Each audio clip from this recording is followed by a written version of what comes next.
What do you think the race is going to be like this year?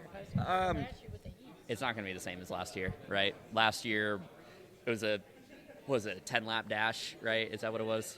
Yeah, actually having pit stops and longer stints, different tires, got the hybrid now. I think it's going to create a much different atmosphere in terms of racing for us drivers and for the fans, of course, right?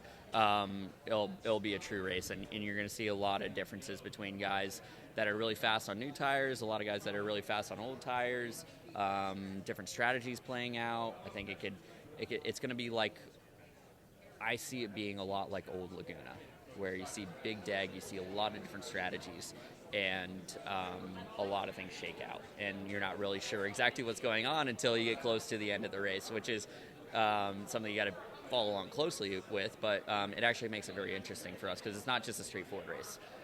It's going to be very deggy and a lot of mix-up. But you like that because last year they complained that there weren't any pit stops. There wasn't any strategy.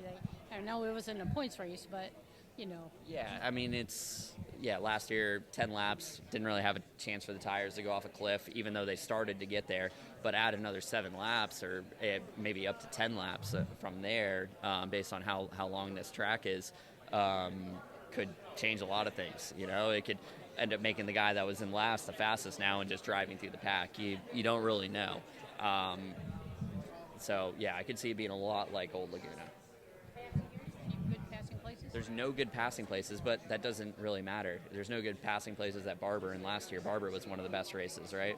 I think this place is actually easier to pass at than Barber would be. So as long as you have deg, different strategy, different fuel strategies, it can change things up a lot. So it's not necessarily matter. It doesn't matter as much on what the actual corner dynamics look like for passing.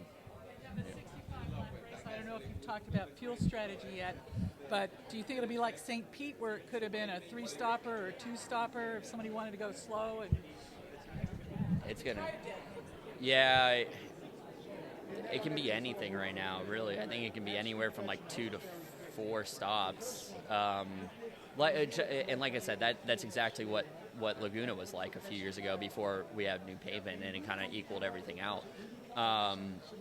So it just opens it up. It's like who wants to have fresher tires and go fast the entire time? Who actually wants to cut out a pit stop and go a little bit slower and save some fuel, or who maybe wants to do a big fuel save and really eliminate a stop or 2 stops really. So, but your tires are going to die. A lot of questions in the air. What's going to work out? Who knows? you don't know what the red tire is going to be like, if it's going to be like a one-lap wonder like St. Pete's green tire. You know, they told us that it's going to stay the same as last year. The red tire will be the same as last year. The only reason why it would be a 1-lap thing is because this lap is naturally so long that it's very long, right? So the tire's gonna come in fast, we assume. Not come in fast. It takes about that much time for the tire to come in on typical circuits. But the nature of how long this is, it's only there in that first lap is potential. Right, so we don't really know. It's not going to be like St. Pete, though, where everyone's scared of the tire and it's like switched on right away. A lot of us were saying it felt like there's tire warmers on the car, you know? That's not going to be the case here. Do you want to keep having points races here? Do you think it could become like a staple of the series? I don't know. I'll let you know after this weekend. To be honest, like if we have a terrible race, I'm going to say, no, this sucks. I'm not going to want a points race here. So. Steven Stump of FrontStretch.com here. Come back for more great racing videos, and if you like us, don't forget to hit that subscribe button.